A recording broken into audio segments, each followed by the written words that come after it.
चलिए आज के इस वीडियो में देख लेते हैं जो आप लोगों का NEET test series question number जो टेस्ट पेपर 10 हुआ था उसके क्वेश्चंस के सॉल्यूशन। इस टेस्ट पेपर में आपके लिए थे questions from solution and colligative properties class 12 का, और साथ में क्लास 12 के ऑर्गेनिक केमिस्ट्री के सबसे लास्ट पार्ट अमीन्स में से क्वेश्चंस थे। तो 25 क्वेश्चंस थे दोनों में से। फटाफट एक एक करके देख लेते हैं। क्वेश्चन नंबर 1 था अपने पास, mass of urea required in making 2.5 kilogram of 0.25 molar aqua solution is. तो हम चाहते हैं कि मोलैलिटी बन जाए 0.25। अब मोलैलिटी होता क्या है, मोल्स ऑफ सोल्यूट, तो मान लेते हैं मोल्स है अपने पास, चलिए x जैसा, और divided by mass of solvent in KG, और वो बोल रहा है कि सॉल्वेंट होगा 2.5 केजी। तो यहाँ से आपके पास मोल आ जाएंगे कितने, 0.25 इंटू 2.5, ये हो गया मोल्स ऑफ यूरिया। तो मास कैसे पता करेंगे, मोल इंटू मोलर मास। तो mole into molar mass, urea का मोलर मास बहुत फेमस है 60, तो डाल दीजिए तो आ जाएगा आपके पास। तो ऐसा करेंगे तो आपके लिए आंसर मिल जाएगा, ये पूरा सॉल्व होकर के 37 ग्राम के पास आ जाएगा। एनसीईआरटी बेस्ड क्वेश्चन था ये। क्वेश्चन नंबर 52 की बात करें, 52 मतलब आपके टेस्ट पेपर में जो फिजिक्स के बाद था, बोल रहा है मोल फ्रैक्शन ऑफ इथाइलिन ग्लाइकॉल बता दीजिए। ये भी एनसीईआरटी का सेम टू सेम क्वेश्चन है, और दिया क्या गया है हमें, 20% C2H6O2 बाई मास। तो बाई मास है, इसका मतलब 20 ग्राम हमारे पास इथाइलिन ग्लाइकॉल है, और साथ में अगर ये 20 ग्राम है तो बचा कुचा 80 ग्राम क्या रहा होगा। नॉर्मली अगर कोई सॉल्यूशन बना है उसमें 20 ग्राम ये पड़ा हुआ है, तो दूसरा पार्ट अगर कुछ मेंशन नहीं है तो वाटर होगा उसमें, ठीक है ऐसे। अब मोल फ्रैक्शन बता दीजिए इथाइलिन ग्लाइकॉल का। तो मोल फ्रैक्शन हो जाएगा इथाइलिन ग्लाइकॉल के लिए, उसका mole mass upon molar mass, ethylene का मोलर मास होता है 62 डिवाइडेड बाई उसका मोल और प्लस वाटर के मोल, तो मास वाटर का 80 divided by molar mass water का 18। अब इसी को थोड़ा मेहनत से आपको सॉल्व करना पड़ेगा, तो आपको अप्रोक्सीमेटली आंसर मिल जाएगा 0.068। एक्सप्रेशन बना के दे देते हैं, एनसीईआरटी के थोड़े गंदे क्वेश्चन होते हैं, लेकिन इसमें करना भी तो यही है कि आप जस्ट यही सॉल्व कर लीजिए अप्रोक्सीमेटली, तो आपको आंसर मिल जाए। 52 का आंसर सी। 53 नंबर में पूछ रहा है मैक्सिमम फ्रीजिंग पॉइंट किसका आएगा। तो जो हमारे पास सॉल्यूशन एंड कॉलिगेटिव प्रॉपर्टीज होती हैं उसमें टोटल कंपैरिजन वाले पॉइंट्स होते हैं 8, जिसमें से 6 ऐसे पॉइंट्स होते हैं जो I इंटू सी, सी बोले तो कंसंट्रेशन, I बोले तो वेंट ऑफ फैक्टर, इसके डायरेक्टली प्रोपोर्शनल होते हैं। वो कौन कौन सी चीजें जो इसके डायरेक्टली प्रोपोर्शनल होते हैं, वो तो होते हैं 4 कॉलिगेटिव प्रॉपर्टीज। कौन कौन से, relative lowering of vapour pressure, elevation in boiling point, depression in freezing point, और हमारे पास ऑस्मोटिक प्रेशर। ये तो 4 क्वालिटेटिव प्रॉपर्टीज हो गई। साथ में हमारे पास 2 होते हैं बॉइलिंग पॉइंट, ये भी आई इंटू सी के बढ़ने से बढ़ता है, और एक है जो लोअरिंग ऑफ वेपर प्रेशर। तो ये 6 चीजें हैं जो आई इंटू सी के बढ़ने से बढ़ती हैं। 2 ही चीजें हैं जो आई इंटू सी के बढ़ने से घट जाती हैं। इस पेपर के सोल्यूशन में बहुत बार इसकी हेल्प लगेगी, तो हम लोग देख लेते हैं। आई इंटू सी जितना ज्यादा होगा, क्वालिटेटिव प्रॉपर्टीज ज्यादा होंगी, boiling point lowering of vapour pressure उतना ज्यादा होगा, और 2 चीजें हैं जो घट जाती हैं, वो है वेपर प्रेशर और साथ में फ्रीजिंग पॉइंट, अगर आई इंटू सी ज्यादा हो तो इस क्वेश्चन में हमें क्या चाहिए, देखो सब जगह पे हमें वॉल्यूम सेम सेम दे रखा है। मतलब अगर हम सब, और ये ऐसे सोल्यूट हैं, ग्लूकोज के लिए आई की वैल्यू 1, यूरिया के लिए 1, सुक्रोज के लिए 1, और NaCl के लिए आई की वैल्यू 2। तो सब जगह आपको देखना क्या है, आई इंटू सी देखना है। सब जगह कंसंट्रेशन बना लीजिए पहले तो मास अपॉन मोलर मास, सो ग्लूकोज के टर्म्स में बन जाएगा मास अपॉन मोलर मास उसका 180, ये बन गया मोल। वॉल्यूम सेम है तो बस हम मोल से ही अभी देख लेते हैं। दूसरी जगह पर यही आई इंटू सी भी बन जाएगा क्योंकि आई की वैल्यू 1 है। यूरिया में देखेंगे तो ये बन जाएगा 1/60, सुक्रोज में देखेंगे तो ये बन जाएगा 1/342, और NaCl में देखेंगे तो उसका मोलर मास होता है 58.5, तो ये बन जाएगा 1/58.5। लेकिन उसके आई की वैल्यू 2 है तो 2 से मल्टीप्लाई हो जाएगा। अब आप देखिए इनमें से सबसे बड़ा नंबर कहाँ के लिए आएगा, जहां सबसे बड़ा नंबर आएगा वहां पर फ्रीजिंग पॉइंट सबसे कम होगा, और जहां सबसे छोटा नंबर आएगा वहां पर फ्रीजिंग पॉइंट सबसे ज्यादा रहेगा। तो अगर आप देखेंगे तो सबसे बड़ा नंबर तो यहाँ पर मिलेगा, तो जो NaCl का सोल्यूशन है वहां पर फ्रीजिंग पॉइंट मिनिमम मिलेगा, क्योंकि वहां पर I इंटू सी सबसे ज्यादा आएगा। लेकिन सुक्रोज वाले सोल्यूशन में देखिए तो 1/342, ये एक बहुत बड़ा नंबर है डिवीजन का, तो ये बहुत छोटी वैल्यू आएगी, और I इंटू सी जितना कम होगा ऐसे सॉल्वेंट के साथ जो सोल्यूशन बनेगा उसका फ्रीजिंग पॉइंट मैक्सिमम मिलेगा, तो सी पार्ट हो जाना चाहिए इसका आंसर। 54 नंबर में बोल रहा है boiling point of benzene is 353.29, ये भी एनसीईआरटी का क्वेश्चन है। अब बोल रहा है when 1.8 gram of a non volatile solute was dissolved in 90 gram of benzene, the boiling point is raise to 354.11। मतलब अगर आप देखिए तो कितना एलिवेशन हो गया बॉइलिंग पॉइंट में, तो 354.11 हो गया, पहले कितना था 353.23। तो ये हो गया elevation in boiling point. Formula लगा दीजिए, elevation in boiling point equals to i into molality into K B. अब ध्यान से देखिए तो हमें के बी फॉर बेंजीन दे रखा है 2.53, तो के बी दे रखा है 2.53। मोलैलिटी हम बना लेंगे और जो अननोन है वो बता देंगे। अब हमसे जानना क्या चाहता है, calculate molar mass of solute, जो सोल्यूट मिलाया है उसका मोलर मास। अब सोल्यूट अननोन है तो उसके आई की वैल्यू क्या मान लेते हैं अक्सर 1। तो बस ये एलिवेशन इन बॉइलिंग पॉइंट, इसको इक्वल टू कर लीजिए। मोलैलिटी कैसे लिखेंगे आप, मोल्स ऑफ सोल्यूट, कितना मास मिलाया है 1.8 ग्राम मिलाया है, डिवाइडेड बाई मोलर मास। चलिए m ले लेते हैं इसका मोलर मास, तो ये बन गया mole of solute divided by mass of solvent in KG. Solvent अभी बेंजीन है जो कि 90 ग्राम है तो उसे आपको केजी में लिखना पड़ेगा डिवाइडेड बाई 1000। ये बन गया molality into K B 2.53। Just आप इस एक्सप्रेशन को सॉल्व कर लीजिए तो केवल मोल जो मोलर मास है सोल्यूट का वही अननोन है, तो मोलर मास आ जाएगा आपके पास। कितना मिलेगा सॉल्व करके, वो आएगा 58 ग्राम पर मोल। अब सॉल्व थोड़ा आपको करना पड़ेगा, ठीक है। 55 नंबर की तरफ चलते हैं। बोल रहा है एबनॉर्मल मोलर मास, मतलब जो रियल मोलर मास होगा एसिटिक एसिड का पानी में। तो एसिटिक एसिड को जब हम पानी में डिसॉल्व करते हैं तो एसिटिक एसिड आयनाइज हो जाते हैं, क्योंकि वाटर इनसे H+ छीन लेते हैं, तो ड्यू टू आयनाइजेशन इसके मोलर मास घट जाते हैं, ठीक है। तो जो हमारे पास वाटर में जो इसका रियल में मोलर मास होगा एबनॉर्मल मोलर मास, वो लेस देन नॉर्मल। और इन बेंजीन, बेंजीन जैसे सॉल्वेंट में जहां पर कोई पोलर नेचर नहीं है तो वो इस एसिटिक एसिड के साथ कुछ करते नहीं, इस वजह से ये एसिटिक एसिड बेंजीन के सॉल्वेंट में अपने ही दूसरे मॉलिक्यूल्स को ढूंढ करके उनके साथ कर लेते हैं हाइड्रोजन बॉन्डिंग और बना लेते हैं एक डाइमर।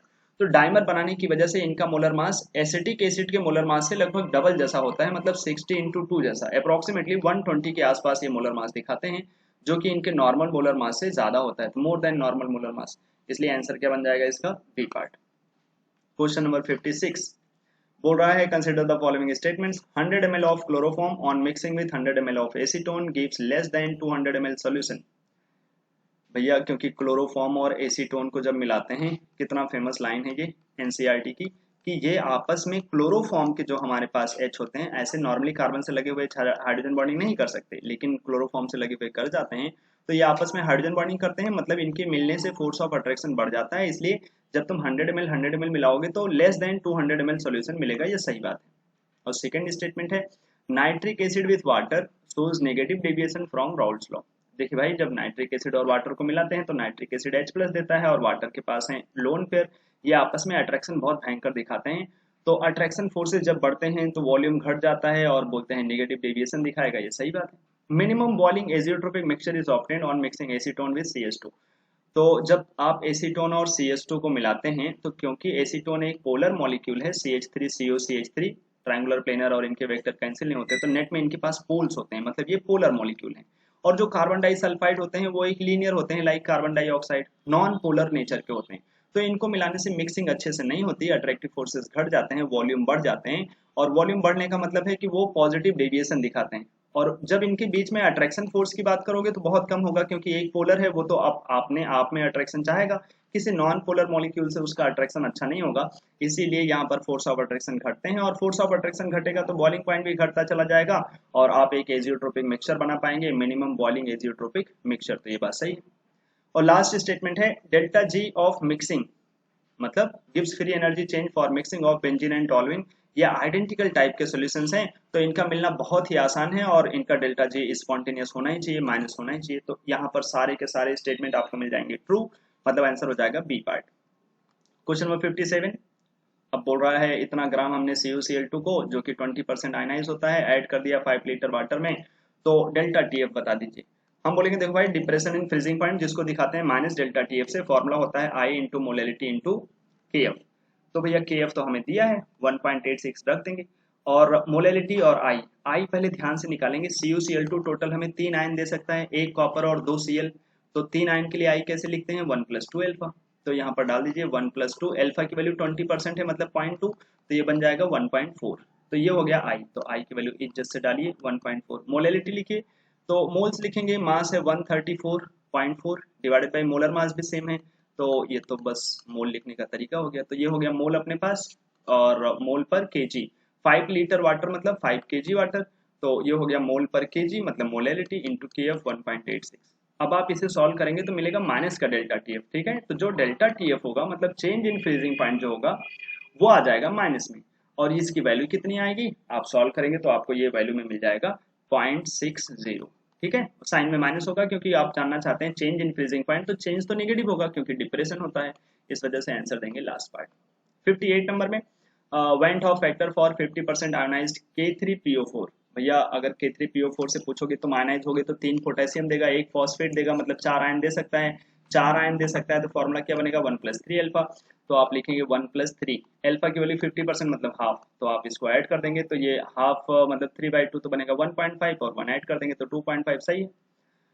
सेकेंड नंबर में बोला है observed qualitative properties for sucrose is different from theoretical qualitative properties. तो observe qualitative properties for sucrose, sucrose जो कि आई की वैल्यू 1 रखता है, और आई का डेफिनेशन यही होता है ऑब्जर्व क्वालिटेटिव प्रॉपर्टीज और डिवाइडेड बाय थेओरेटिकल क्वालिटेटिव प्रॉपर्टीज, ठीक है। तो जो क्वालिटेटिव प्रॉपर्टीज के रेशियो मतलब जो रियल में क्वालिटेटिव प्रॉपर्टी है और जो थेओरेटिकल होता है उसका रेशियो ही आई होता है, और अगर आई की वैल्यू 1 हो गई तो ऑब्जर्व और थेओरेटिकल वो दोनों सेम हो जाएंगे। तो यहाँ पर डिफरेंट बोलना ये स्टेटमेंट सही नहीं है ना, दोनों आइडेंटिकल होंगे इसलिए ये नॉट करेक्ट। तो पहला सही दूसरा गलत, तो ओनली 1 इज करेक्ट, ऐसा हो जाएगा सी पार्ट। 59 नंबर में among the following isotonic solution is are. तो आइसोटोनिक के लिए हम क्या देखते हैं, आई इंटू सी अगर सेम हो जाए तो आइसोटोनिक हो जाएगा। तो आइए चलिए और फटाफट देख लेते हैं आई इंटू सी किसके लिए सेम मिलेगा।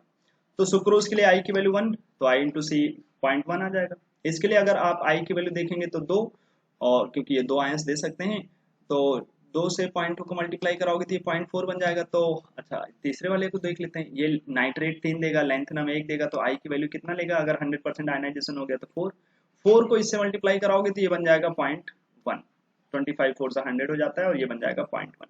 तो ये दोनों तो आइसोटोनिक हो गए।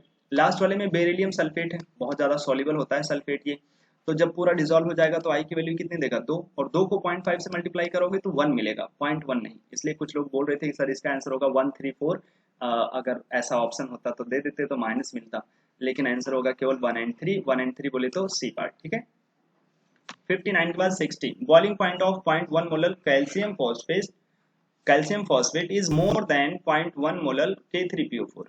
तो बोलेंगे भैया देखो आई इंटू सी देख लिया करिए, तो वहां से आपका बॉइलिंग पॉइंट कंपैरिजन आ जाएगा। तो इसके लिए आई देखोगे तो 3 कैल्शियम 2 फॉस्फेट तो 5, और K3PO4 के लिए आई की वैल्यू देखोगे तो 4, और क्योंकि दोनों में कंसंट्रेशन सेम है तो जिसका आई ज्यादा उसका आई इंटू सी ज्यादा हो जाएगा। तो कैल्शियम फॉस्फेट वाले का बॉइलिंग पॉइंट ज्यादा होना चाहिए क्योंकि उसका अल्टीमेटली आई इंटू सी ज्यादा मिलेगा। अच्छा कंसंट्रेशन हम मोलैरिटी में भी देख सकते हैं क्वालिटेटिव प्रॉपर्टीज के टाइम पे, और मोलैरिटी में भी देख सकते हैं, दोनों सेम जैसे होते हैं। सेकंड नंबर में देखोगे तो बोल रहा है 0.1 molar glucose will freeze at lower temperature than 0.1 molar sucrose. भैया कंसंट्रेशन सेम है, और ग्लूकोज और सुक्रोज दोनों ही क्या होते हैं नॉन इलेक्ट्रोलाइट, जिनके लिए आई की वैल्यू कितनी होती है 1, तो आई इंटू सी क्या हो गया सेम। अब अगर आई इंटू सी सेम हो गया तो दोनों के लिए फ्रीजिंग पॉइंट सब सेम रहेगा, अगर हमने सेम सॉल्वेंट में मिलाया होगा, और कुछ ऐसा बोला नहीं है सॉल्वेंट अलग अलग तो सेम ही। तो ये will freeze at lower temperature ये बोलना सही नहीं है, सेम टेम्परेचर पे फ्रीज होंगे अगर सॉल्वेंट दोनों का सेम है तो। थर्ड नंबर में lowering of vapour pressure and osmotic pressure both increases on increasing amount of solute. Yes lowering of vapour pressure और ऑस्मोटिक प्रेशर बोथ 6 चीजें इंक्रीज होती हैं जैसे जैसे आप सोल्यूट बढ़ाते हैं, ठीक है। तो ये सही स्टेटमेंट है। 4 नंबर में है 0.5 मोलर इथाइलिन ग्लाइकोल जिसके लिए आई की वैल्यू 1 होती है is isotonic with 0.25 molar cuprous chloride. भैया क्यूप्रस क्लोराइड के लिए आई की वैल्यू देखेंगे तो क्यूप्रस आयन ऐसे देता है और 2 क्लोराइड तो सब मिला के ये 3 देते हैं, क्योंकि ये 3 आयन देते हैं तो आप 3 से इनको मल्टीप्लाई कराएंगे तो ये 0.75 बन जाएंगे हैं। तो क्या ये आइसोटोनिक हो पाए, नहीं, तो आइसोटोनिक नहीं है सिंपल। तो हमारे पास आंसर क्या बन जाएगा करेक्ट कोड में, पहला तो सही था, तो ट्रू फॉल्स, मतलब हमसे इनकरेक्ट पूछा है तो फॉल्स फॉल्स बता दीजिए। सेकंड और 4, तो सेकंड और 4 नंबर जो है वो फॉल्स है, मतलब आंसर क्या बन जाएगा इसका लास्ट ऑप्शन, ठीक है। ध्यान से देख लीजिएगा क्वेश्चन नंबर 60 का आंसर बन जाएगा लास्ट। क्वेश्चन नंबर बढ़िया था, ध्यान से सारे स्टेटमेंट पढ़ने पड़ते।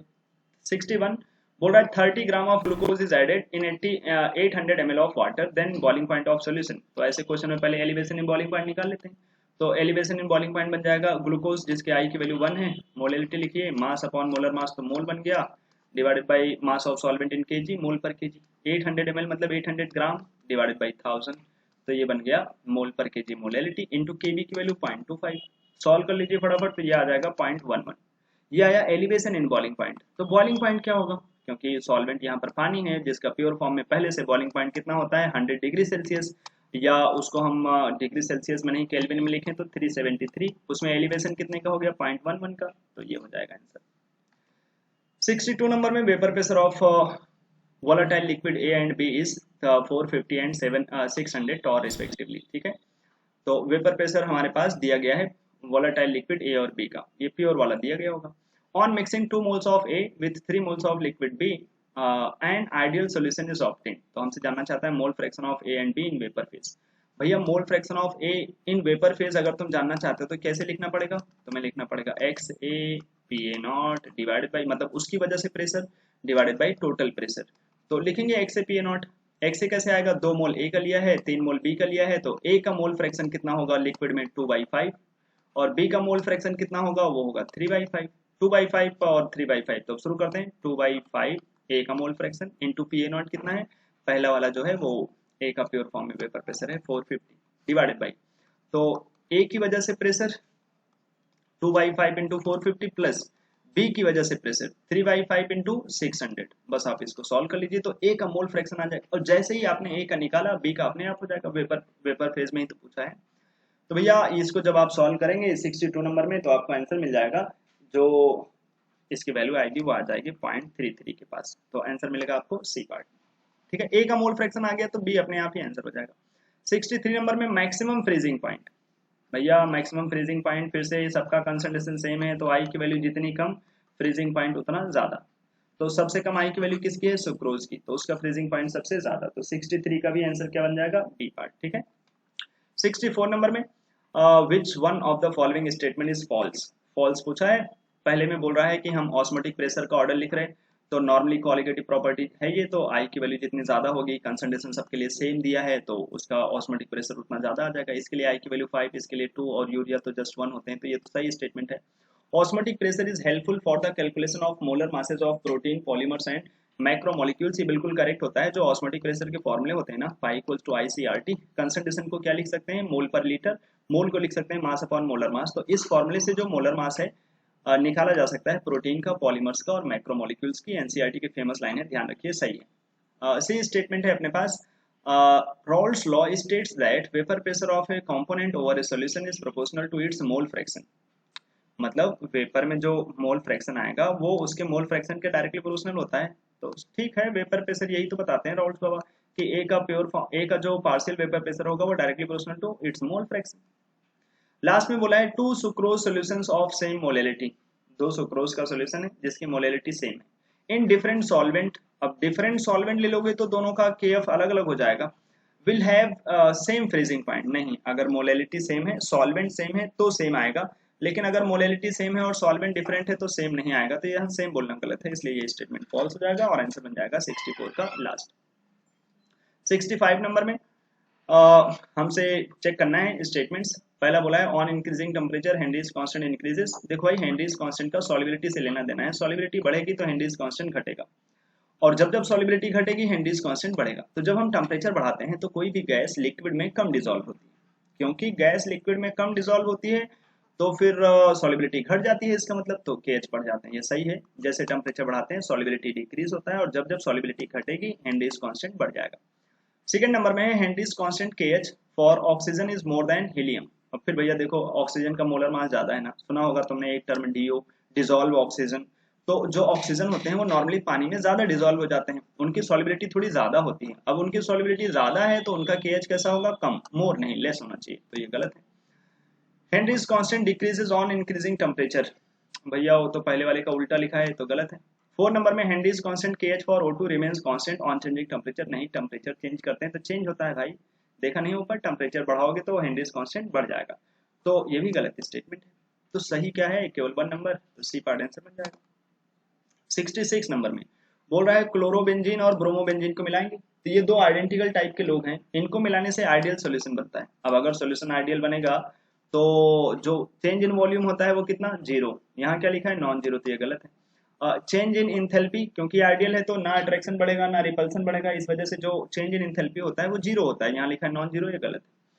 अच्छा, जो डेल्टा जी ऑफ मिक्सिंग, अब delta G of mixing zero बोलना गलत है, क्योंकि आइडियली जब आइडियली मिलाओगे तो आराम से मिल जाएंगे, और आराम से मिल जाएंगे तो उनका मिलना स्पॉन्टेनियस है, मतलब माइनस होना चाहिए, ये भी गलत लिखा है इसका मतलब।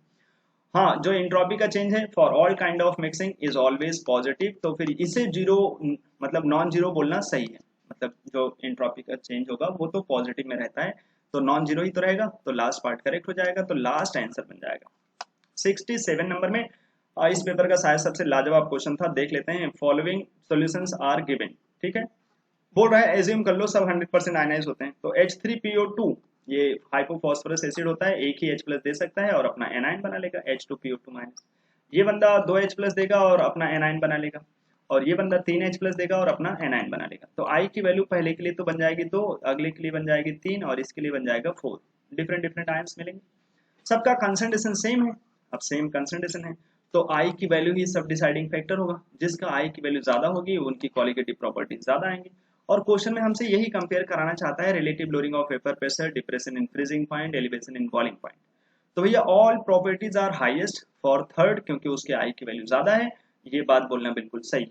और जो बोला है all properties are highest for first, ये तो गलत हो जाएगा, उसकी आई की वैल्यू कम है। Relative lowering of vapour pressure is highest for first, भैया relative lowering of vapour pressure भी हाईएस्ट होगा थर्ड के लिए, क्योंकि वो भी एक कॉलिगेटिव प्रॉपर्टी है। और लास्ट में बोला है कि elevation in boiling point and depression in freezing point are highest for 3, और जो एलिवेशन ये relative lowering of vapour pressure है वो हाईएस्ट होगा फर्स्ट के लिए, फिर से गलत है। Relative lowering of vapour pressure भी लास्ट के लिए ही हाईएस्ट होगा, क्योंकि सारी क्वालिटेटिव प्रॉपर्टी आई इंटू सी के बढ़ने से बढ़ती है, तो आंसर ए पार्ट बनेगा इसका, ठीक है। नेक्स्ट क्वेश्चन नंबर 68 बोल रहा है कितना इथाइलिन ग्लाइकॉल लगेगा to convert 250 ml of ice into 250 ml of water. देखो भाई, पहले से 250 ml हमारे पास आइस है, हम चाहते हैं इसमें इथाइलिन ग्लाइकॉल डाल दें, जिसको बोलते हैं एंटी फ्रीजिंग एजेंट। पूरा का पूरा किस में बदल जाए, वो वाटर लिक्विड में बदल जाए। मान लेते हैं एक्स लगेगा ग्राम में, अमाउंट क्योंकि 4 ऑप्शन ग्राम में है, तो मास अपॉन मोलर मास कर देंगे तो हमें मोल मिल जाएगा। फॉर्मूला लगा देते हैं फिर। फाइनली हम पूरा का पूरा आइस को वाटर में बना लेना चाहते हैं, तो फाइनली ये पूरा का पूरा जो वाटर है वो एक सॉल्वेंट जैसा काम करेगा। लिखते हैं फिर। तो ये सब कभी हो पाएगा, तभी हो पाएगा जब उसके जो फ्रीजिंग पॉइंट का डिप्रेशन है, जो पानी 0 डिग्री सेल्सियस पे फ्रीज होता है, वो कम से कम 10 डिग्री सेल्सियस पे फ्रीज होना शुरू करे। तो यहाँ पर लगा देते हैं depression in freezing point equals to 10। I की वैल्यू एल्कोहल वाले सोर्स के लिए होता है 1। आगे लिखते हैं मोलैलिटी, तो मास अपॉन मोलर मास, ये बन जाएगा moles of solute divided by mass of solvent in KG. ये जो 250 ml है यही 250 ग्राम बन जाएगा सॉल्वेंट आगे चल के, क्योंकि सब लिक्विड हो जाएगा, divided by 1000 into KF of water 1.86। आप फटाफट सॉल्व करिए, x की वैल्यू आपको मिल जाएगी, तो वही बन जाएगा आंसर, ठीक है। तो मिलेगा कितना, नहीं फर्स्ट पार्ट मिलेगा 83.33। समझ में आना चाहिए। ध्यान रखें, अगर वो ये नहीं बोलता कि हम सब कन्वर्ट कराना चाहते हैं, तो फिर हम सबको पानी लिक्विड में नहीं मानते, सब सॉल्वेंट नहीं होता। ये तो हम बोल रहे हैं कि सारे आइस को वाटर में कन्वर्ट करा लेंगे, लिक्विड में कन्वर्ट करा लेंगे, तो फिर भैया सब का सब जो है सॉल्वेंट जैसा बिहेव करेगा, ठीक है। 69 नंबर अच्छा क्वेश्चन है। Vapour pressure of pure liquid x, जो प्योर लिक्विड एक्स है ना, मतलब पी एक्स नॉट, वो दिया है 2 at 300 kelvin, it is lower to 1 atmosphere on dissolving 1 gram of Y. अब बोल रहा है जब हम 1 ग्राम हम वाई का डालते हैं, वाई मतलब हमारे पास एक सोल्यूट हो गया, उसका 1 ग्राम डिसॉल्व करते हैं तो वो 2 से 1 हो जाता है, मतलब जो लोअरिंग ऑफ वेपर प्रेशर हो गया वो हो गया 1 का, डिक्रीज कर जाता है वहां से। इन 20 ग्राम ऑफ लिक्विड एक्स, जो हमारे पास पूरा का पूरा सॉल्वेंट है वो 20 ग्राम का। अब हमसे जानना चाहता है if the molar mass of X is 200 what is the molar mass of Y. तो आप लगा दीजिए, relative lowering of vapour pressure की पहले 2 था और लोअरिंग होकर के 1 हो जाएगा, तो लोअरिंग कितने का हुआ 1 डिवाइडेड बाई पहले कितना था 2, ये हो गया RLVP equals to mole fraction of solute. तो मोल फ्रैक्शन ऑफ सोल्यूट कैसे लिखोगे, जो वाई का मोल लिखो, वाई के मोल कितना, मास उसका मोलर मास हम मान लेते हैं x, क्योंकि वो अननोन है, वही आगे जाके हमसे जानना चाहता है मोलर मास y का, बता दीजिए, डिवाइडेड बाई फिर वही बन जाएगा y के मोल प्लस x के मोल, उसका मास कितना है अपने पास 20 ग्राम, मोलर मास कितना है 200, तो 20 डिवाइडेड बाई 200। इसमें से कुछ इग्नोर नहीं करिए, आराम से सॉल्व करिए, x की वैल्यू आपको मिल जाएगी, कितनी मिलेगी 10, ठीक है। तो बस 10 आंसर बन जाएगा। क्या लिखा मैंने, ये लगा दिया RLVP कितने की लोअरिंग हुई, और रिलेटिव लोअरिंग तो पहले के रिस्पेक्ट में कितना हुआ PA naught minus PS divided by PA naught equals to mole fraction of solute. ऐसे केसेस में जहां पर सोल्यूट के बारे में कुछ बता नहीं रहा है तो हम मान लेते हैं कि वो ऐसा सोल्यूट है जिसके आई की वैल्यू 1 है। 69 के बाद 70 नंबर बोल रहा है what weight of glycerol should be added. मान लेते हैं ठीक है x ग्राम ऐड करेंगे to 600 gram of water to lower its freezing point by 10। तो इस सेम तरीके का क्वेश्चन है, थोड़ी देर पहले किया था। तो हम चाहते हैं लोअरिंग ऑफ फ्रीजिंग पॉइंट, जो डिप्रेशन इन फ्रीजिंग पॉइंट हो वो 10 का, आई की वैल्यू 1 होती है इसके लिए, मास x डिवाइडेड बाई अच्छा ग्लिसरॉल का molar mass. What weight of glycerol, तो ग्लिसरॉल जो होते हैं ये होते हैं, थोड़ा सा ध्यान से इसको देखना पड़ेगा, CH2OH CHOH और CH2OH। तो इसका ये फॉर्मूले से आप इसका मोलर मास निकाल लीजिएगा। तो जो मोलर मास आएगा वो यहाँ डाल दीजिएगा। तो ये हो गया क्या अपने पास moles of glycerol divided by जो हमारे पास mass of solvent in KG वो 600 ग्राम है, डिवाइडेड बाई 1000 कर देंगे तो आपको मिल जाएगा केजी में। तो ये बन गया molarity, moles of solute divided by mass of solvent in KG into KF 1.86। तो यहाँ से ध्यान रखिए मोलर मास यहाँ से आ जाएगा, तो आप x की वैल्यू सॉल्व करके निकाल पाएंगे। जो x की वैल्यू आएगी वो बन जाएगा 297 ग्राम। ठीक है, मोलर मास आप यहाँ से डालिएगा। ग्लिसरॉल बोला है, इथाइलिन ग्लाइकॉल ना डाल देना इसकी जगह पर, ग्लिसरॉल बोले तो CH2OH CHOH CH2OH। ठीक है, 71 नंबर में ये आसान सा क्वेश्चन है। क्या पूछा है अपने से, वेपर प्रेशर बता दीजिए सॉल्यूशन का। 3:2 के मोलर रेशियो में बेंजीन और ऑक्टेन को मिलाया है, तो वेपर प्रेशर का फॉर्मूला क्या होता है, XAPA0 प्लस XBPB0। भैया तो x से क्या लिखोगे, मतलब बेंजीन मान लेते हैं इसे, तो बेंजीन का मोल डिवाइडेड बाई टोटल मोल, 3:2 के रेशियो में है तो 3 मोल बेंजीन का हो गया, टोटल 5 का। PA0 मतलब बेंजीन का प्योर फॉर्म में वेपर प्रेशर कितना दे रखा है, 280। बेंजीन का प्योर फॉर्म में वेपर प्रेशर पहले लिखा है और ऑक्टेन का बाद में, तो बाद में कितना आ जाएगा, ऑक्टेन का mole fraction 2 divided by total 5 और ऑक्टेन का प्योर फॉर्म में जो है वो है 420। भाई इसे फटाफट सॉल्व कर लीजिए, आंसर बन जाएगा अपने पास। ठीक है, तो आंसर 71 का जो आता है वो है लास्ट पार्ट 336। ठीक है, नेक्स्ट क्वेश्चन, क्वेश्चन नंबर 72 बोल रहा है a set of solutions is prepared using 180 gram of water as solvent and 10 gram of different non volatile solutes A B C। तो 3 नॉन वोलेटाइल सोल्यूट हैं A B और C, सबको पानी तो same ही लिया है सबके लिए 180 ग्राम वाटर सब में, और इनका मास भी सेम सेम लिया है 10-10 ग्राम। तो मास तो सेम ले लिया, तो इनका मोल तो बनाओगे ना, तो मोल कितना आएगा, मोलर मास के हिसाब से आएगा। तो मास अपॉन मोलर मास यहाँ 100 करोगे, यहाँ मास अपॉन मोलर मास 200 करोगे, तो यहाँ मास अपॉन मोलर मास देख रहे हो इसका 10,000 दिया है, तो फिर ये तो बहुत कम हो जाएगा। अब सोचो जिसका मोल ज्यादा होगा, हमसे किस चीज का ऑर्डर जानना चाहता है, relative lowering of vapour pressure. अच्छा ध्यान से समझिए, relative lowering of vapour pressure क्या चीज है भाई, क्वालिटेटिव प्रॉपर्टी। तो जिसका I इंटू सी ज्यादा होगा उसकी क्वालिटेटिव प्रॉपर्टी ज्यादा होगी ना। तो कहाँ कंसंट्रेशन, I तो सबके लिए 1 मान लेते हैं ऐसे केसेस में, क्योंकि हमें पता नहीं है कि ये जो हमारे पास सोल्यूट्स हैं वो रियल में कौन कौन है, तो सबके लिए I सेम मान लेते हैं 1-1-1 जैसा। अब हम देखें तो सबसे ज्यादा मोल किसका बनेगा, वही सबसे ज्यादा कंसंट्रेशन देगा क्योंकि सबके लिए पानी सेम है। तो सबसे ज्यादा मोल बनेगा पहले वाले के लिए, उसके बाद दूसरे वाले के लिए, और सबसे कम इसके लिए बनेगा ना, जिसका मोल ज्यादा उसका कंसंट्रेशन ज्यादा और उसी की क्वालिटेटिव प्रॉपर्टी भी ज्यादा देखने को मिलेगी। तो सबसे ज्यादा A के लिए आएगा, फिर B के लिए आएगा, फिर C के लिए आएगा, आंसर बन जाएगा C पार्ट।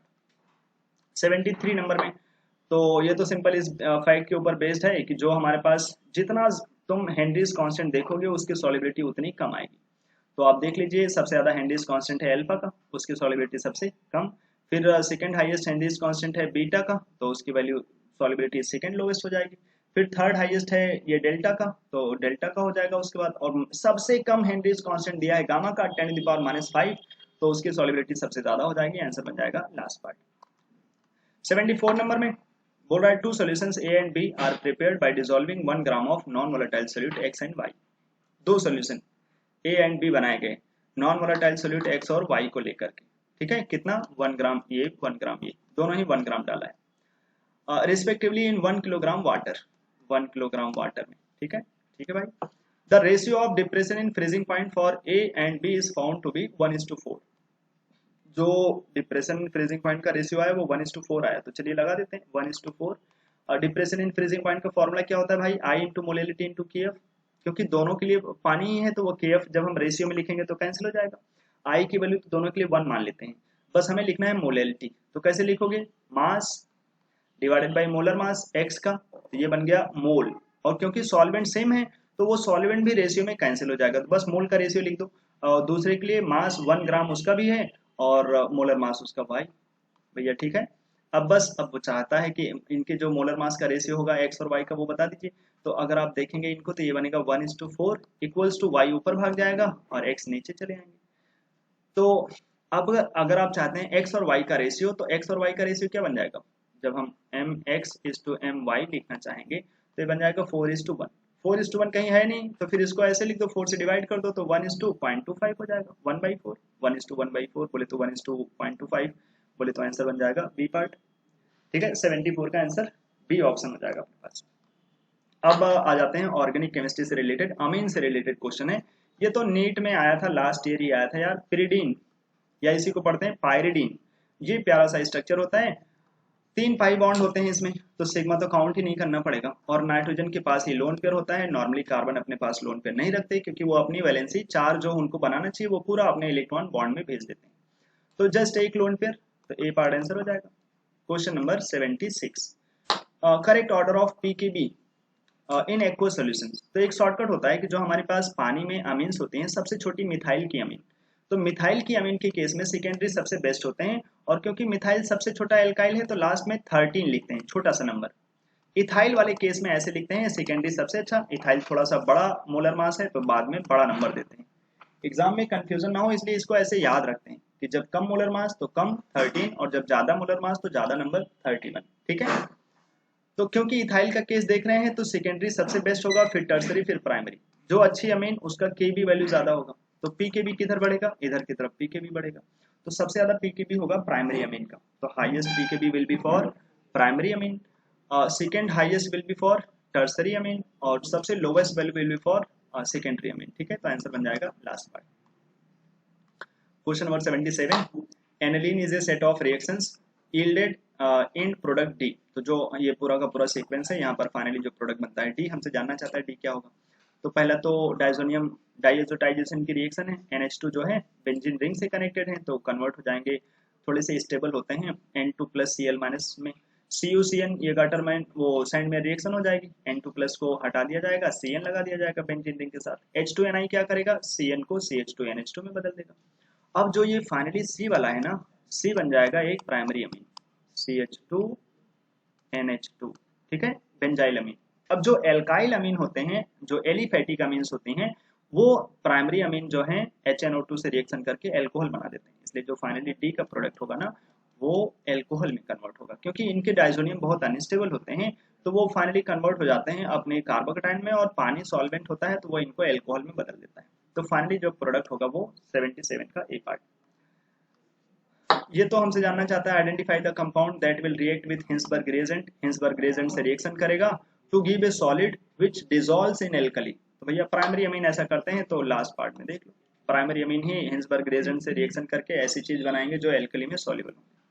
79 नंबर में, गैब्रियल थैलीमाइड सिंथेसिस से किसको नहीं बनाया जा सकता। तो सिंपल एनिलीन को नहीं बनाया जा सकता, क्योंकि ये जो जीपीएस का प्रोसेस होता है गैब्रियल थैलीमाइड सिंथेसिस, यहाँ पर ऐसी अमीन बनाई जा सकती हैं जिनके कार्बन पे कम क्राउडिंग हो, और खास करके वो कार्बन sp3 हाइब्रिडाइज पक्का होना चाहिए, क्राउडिंग जितनी कम हो, क्योंकि जीपीएस किस मैकेनिज्म के एग्जांपल होते हैं, SN2 के। जैसे ये अमीन बना सकते हैं, ये अमीन बना सकते हैं, आइसोप्रोपाइल अमीन भी बना सकते हैं, चलो कम से कम वो sp3 तो हाइब्रिडाइज है। एनिलीन के कार्बन जो होते हैं वो तो sp2 हाइब्रिडाइज होते हैं, वहां पर रिएक्शन हो पाना टफ है, तो एनिलीन को नहीं बनाया जा सकता कभी भी।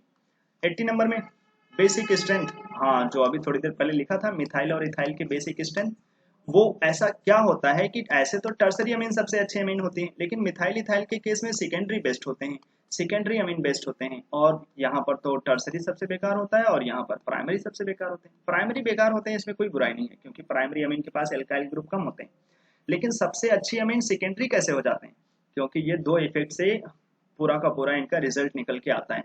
एक रिजल्ट होता है इंडक्टिव इफेक्ट, ज्यादा एल्काइल ग्रुप ज्यादा अच्छा बेसिक स्ट्रेंथ बनाते हैं, और इनके जो छोटे एल्काइल ग्रुप होते हैं ना वो पानी से उतना रिपल्सन नहीं करते, तो ये इनके हाइड्रोजन जो होते हैं एसिडिक हाइड्रोजन, वो हाइड्रोजन बॉन्डिंग भी करते हैं, और उसी को बोलते हैं सॉल्वेशन। तो ड्यू टू अल्टीमेट रिजल्ट या mixed result of inductive effect and solvation, जो फाइनल ऑर्डर है वो ऐसे आता है। ठीक है, ये सॉल्वेशन एक अलग ही पूरा टॉपिक है, वो आपको जानना चाहिए कि हाइड्रोजन बॉन्डिंग जब सॉल्वेंट के साथ होती है इन अमीन्स का पानी के साथ, उसी को बोलते हैं सॉल्वेशन। तो सॉल्वेशन और इंडक्टिव इफेक्ट दोनों का रिजल्टेंट ऐसा निकल के आता है, तो ए एंड बी दोनों हो जाएगा अपने पास। 81 नंबर में, dimethyl amine gives alkali soluble sulphonamide. Dimethyl amine तो हमारे पास सेकेंडरी अमीन हो जाएगी ना, डाई मिथाइल दो एल्काइल, तो एक ही H होगा, तो जब हिंसबर्ग ग्रेडिएंट से रिएक्शन कर लेगा तो फिर उसके पास एसिडिक H नहीं बचेंगे, और जब एसिडिक H नहीं बचेंगे तो फिर वो एल्कली सॉल्युबल हो नहीं सकता। तो पहला वाला कैसा है, गलत। Trimethylamine does not react with Hinsberg gradient, हाँ क्योंकि ट्राईमिथाइलअमीन जब तुम लिखोगे तो उसके सारे H लूट जाएंगे, कोई एसिडिक H होगा नहीं, तो वो हिंसबर्ग ग्रेडिएंट से रिएक्शन नहीं कर सकता, तो only second statement will be correct, तो only statement 2 is correct. Answer क्या बन जाएगा, सी पार्ट, 81 का C. 82 primary amine gives methyl isocyanide on heating with, देख रहे हैं यहाँ क्लोरोफॉर्म, तुम्हारे मन में चला होगा क्लोरोफॉर्म, लेकिन सच्चाई में ये क्लोरोफॉर्म लिखा ही नहीं, क्या लिखा है ये CH3Cl, इसलिए ये गलत है। ये क्लोरोमेथेन नहीं, क्लोरोफॉर्म चाहिए, CHCl3KOH के साथ अगर आप हीट कर दीजिए तो फिर ये कार्बाइल अमीन टेस्ट होता है, लेकिन अभी सही नहीं। सेकंड नंबर में secondary amine gives negative carbylamine test, हाँ भाई सेकेंडरी अमीन नहीं देते कार्बाइल अमीन, केवल प्राइमरी अमीन देते हैं, तो ये गलत है, मतलब सही स्टेटमेंट है, क्योंकि वो बोल रहा है सेकेंडरी अमीन गिव्स नेगेटिव, मतलब नहीं देता, तो सही बात है। टर्सरी ब्यूटाइल अमीन, भैया टर्सरी ब्यूटाइल अमीन टर्सरी अमीन नहीं होता, भले उसको टर्सरी ब्यूटाइल बोल रहे हैं लेकिन है वो प्राइमरी अमीन, क्योंकि जब हम एक बार एल्काइल बोलते हैं तो अल्टीमेटली अमीन प्राइमरी ही होती है, तो प्राइमरी अमीन तो कार्बोल अमीन टेस्ट देता है ना, तो ये भी देगा, तो 2 3 ट्रू हो जाएगा, लेकिन पहला वाला क्या होगा, फॉल्स। आंसर क्या बन जाएगा, लास्ट पार्ट, ठीक है। Question number 83, aniline gives benzene diazonium chloride with nitrous acid, हाँ ये तो फेमस रिएक्शन है 0 से 5 degree Celsius. Aniline does not undergoes Friedel-Crafts reaction due to salt formation with aluminium chloride, बिल्कुल सही बात होता है। एनिलीन और फिनॉल हाईली एक्टिव ग्रुप, इनके साथ तो बहुत अच्छे से रिएक्शन करना चाहिए इलेक्ट्रोफाइल को, इनके बेंजीन रिंग में इवन करते भी हैं, लेकिन अगर कोई इलेक्ट्रोफाइल बनाने के साथ साथ कोई लुईस एसिड लेकर आता है जैसे AlCl3, तो इनके लोन पेयर अपने आप को रोक नहीं पाते हैं, इसके साथ रिएक्शन कर जाते हैं और सॉल्ट बना लेते हैं, क्योंकि जब ये सॉल्ट बना लेते हैं तो नाइट्रोजन पे प्लस चार्ज आ जाता है और उसकी वजह से नाइट्रोजन रिंग को डीएक्टिवेट करता है, तो फर्दर इलेक्ट्रोफाइल रिंग में अटैक नहीं कर पाते, तो ये बात सही है। थर्ड नंबर में aniline on reaction with ethanoic anhydride gives N phenyl ethanamide, तो ये एनसीईआरटी की रिएक्शन है भैया।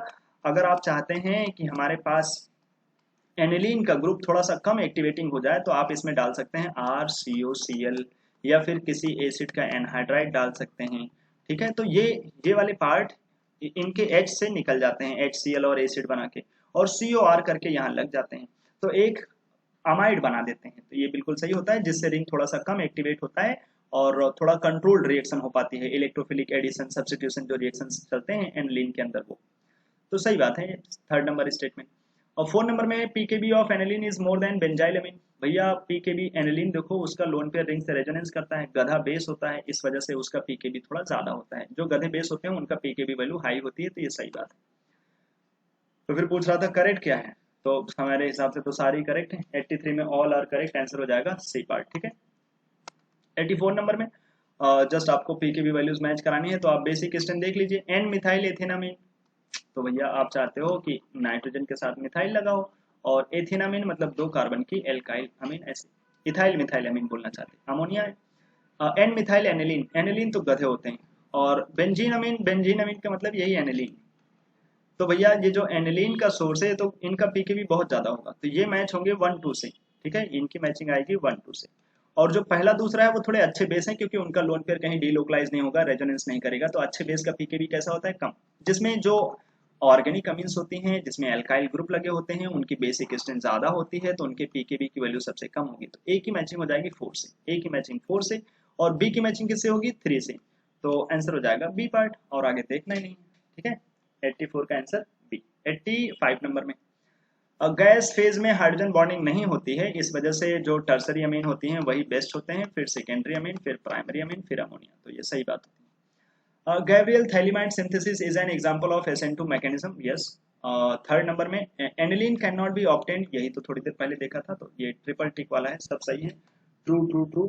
86 नंबर, सेक्शन बी में आ गए हम लोग, in which of the following final product is ethanol, या पहले वाले में पहले तो अमोनिया से हीट कराओगे तो अमाइड बन जाएगा CONH2, फिर NaOBr क्या है, Br2NaOH जो कि कराएगा हॉफमैन ब्रोमाइड, तो CO गायब हो जाएगा, बन जाएगा अपने पास CH3NH2।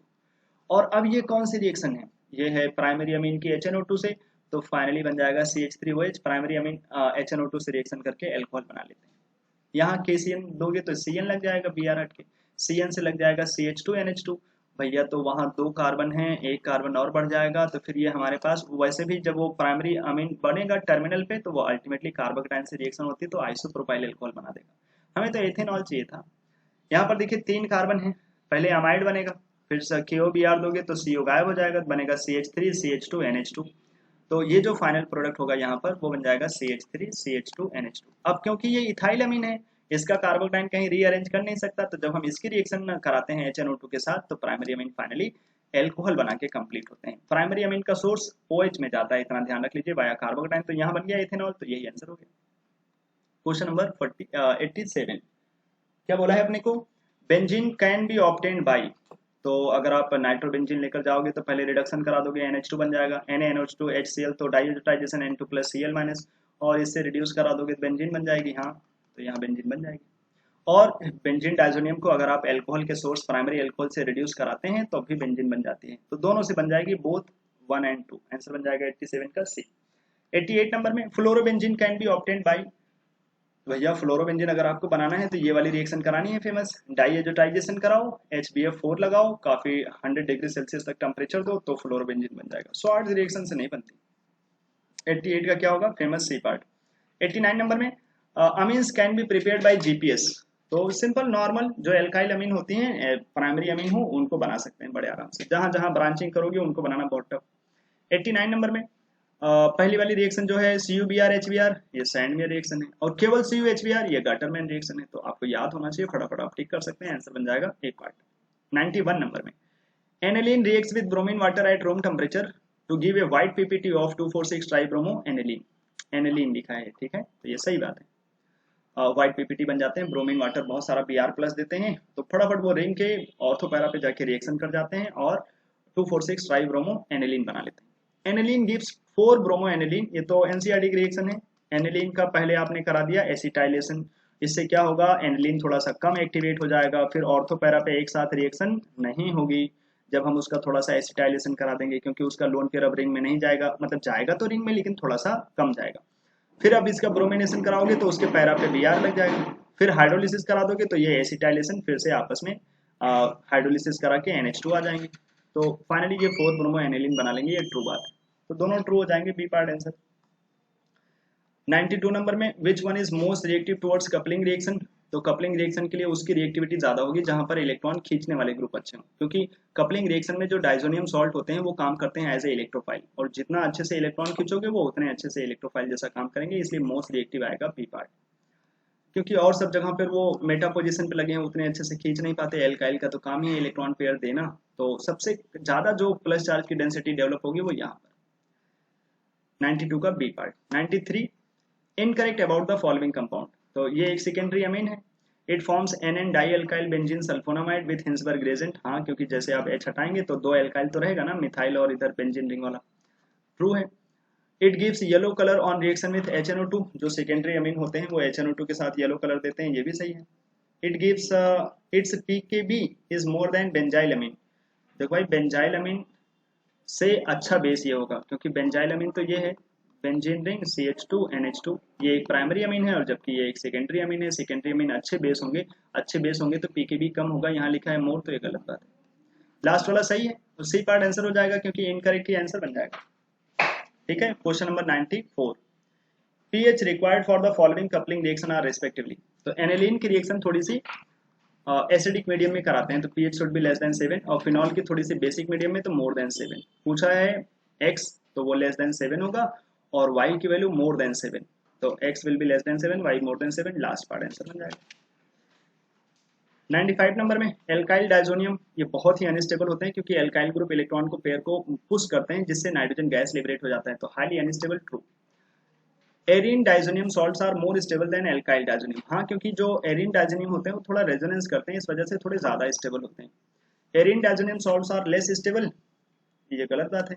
Erin diazonium salts are stable at low temperature due to resonance, ये सही है। तो हमसे पूछा है करेक्ट क्या क्या है, तो ऑल एक्सेप्ट 3 हो जाएगा, आंसर बन जाएगा लास्ट पार्ट 95 का। 96 नंबर में प्राइमरी एलिफेटिक अमीन्स, मतलब जो नॉर्मल हमारे पास अमीन्स होती हैं RNH2 एल्काइल की, with HNO2 gives unstable diazonium salt. हाँ, क्योंकि इनके डाइजोनियम बहुत अनस्टेबल होते हैं, इसीलिए तो यहाँ पर फाइनली जो प्रोडक्ट मिलता है वो एल्कोहल मिलने लगता है, तो ये सही है। Primary aromatic amines reacts with HNO2 to form diazonium salts which are stable even above 27 degree Celsius. देखो जो एरोमेटिक अमीन्स होते हैं वो डाइजोनियम सॉल्ट बनाते तो हैं लेकिन वो बहुत लो टेम्परेचर तक ही स्टेबल होते हैं, 300 से ऊपर स्टेबल नहीं होते, तो ये गलत बात है। तो फर्स्ट ट्रू सेकंड फॉल्स ऐसा होगा। Statement 1 is correct and 2 is incorrect. तो 96 का आंसर बन जाएगा सी पार्ट।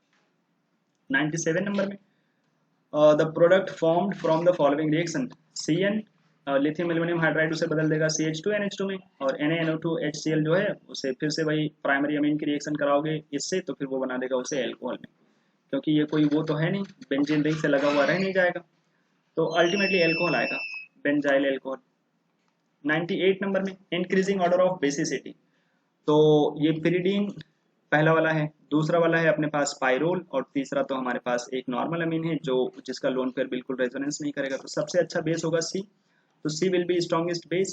और ए और बी में तो जिसका लोन पेयर रेजोनेंस नहीं करता इस वजह से ज्यादा अवेलेबल है लोन पेयर देने के लिए, तो इसकी बेसिक स्ट्रेंथ थोड़ी अच्छी होती है, तो सी के बाद होगा ए। और यहाँ पर लोन पेयर जो है एरोमेटाइजेशन में पार्टिसिपेट कर जाते हैं जिस वजह से ये बहुत ही बेकार बेस होते हैं, तो B will be weakest base, तो आंसर हो जाता है बी पार्ट। 99 नंबर में ये तो वो वाली कहानी है जो थोड़ी देर पहले कार्बोलामीन टेस्ट पे क्वेश्चंस मिले थे। बोल रहा है compound A converted to B, तो कोई प्राइमरी अमीन होती है तो वो आर एंड सी में चले जाते हैं क्लोरोफॉर्म बेस के साथ, और जो बी है वो काफी टॉक्सिक होता है। हाँ, isocyanide can be decomposed by C, जो आइसोसाइनाइड्स होते हैं इनको तुम चाहो तो HCl के सोर्स और पानी डालते चले जाओ तो ये कन्वर्ट हो जाते हैं प्राइमरी अमीन में और साथ में फॉर्मिक एसिड में, तो डिकम्पोज हो जाते हैं जब इनको आप HCl और पानी देते जाएं तो डिकम्पोज्ड बाई सी मतलब वही HCl से। तो अब इसका करेक्ट आप देख लीजिए ABC, तो प्राइमरी अमीन आइसोनाइट्राइल और हमारे पास HCl, तो बी पार्ट आंसर बन जाएगा। फाइनल लास्ट प्राइमरी अमीन डाइब्यूटाइजेशन, तो वही N2 प्लस Cl माइनस, तो यहाँ पहले बन जाएगा N2 प्लस Cl माइनस, और क्या करें कि फिनॉल बन जाए तो वाटर के साथ हीट कर दीजिए फिनॉल बन जाएगा, तो आंसर क्या हो जाएगा 100 का लास्ट पार्ट। ये बड़ी फेमस रिएक्शन है, ठीक है। तो इस तरीके से हम लोगों ने सारे 50 क्वेश्चंस देख लिए सॉल्यूशन में। कहीं अगर एक्स्ट्रा डाउट होता है आप कमेंट करके बोल सकते हैं, किसी क्वेश्चन में ना समझ में आया हो तो। वो बच्चे जो नीट 2024 के लिए प्रिपरेशन कर रहे हैं वो चाहें तो चेक प्रेप जो हम लोगों के यहाँ से प्रैक्टिस पेपर दिया जा रहा है आप उसे ले सकते हैं, जिसमें 50 क्वेश्चन फिजिक्स और केमिस्ट्री के, 100 क्वेश्चंस बायोलॉजी के। एनसीईआरटी के बेस्ड जितने भी चैप्टर हैं हर चैप्टर के ऊपर बेस्ड आपको ये कंटेंट मिल रहे हैं, आप लेकर के प्रैक्टिस कर सकते हैं। जितना प्रैक्टिस करेंगे उतना ही ज्यादा चांस रहेगा कि आप एग्जाम में अच्छा स्कोर करें। चलिए इस वीडियो में इतना रखते हैं, अगले वीडियो में फिर से मिलेंगे, तब तक के लिए बाय।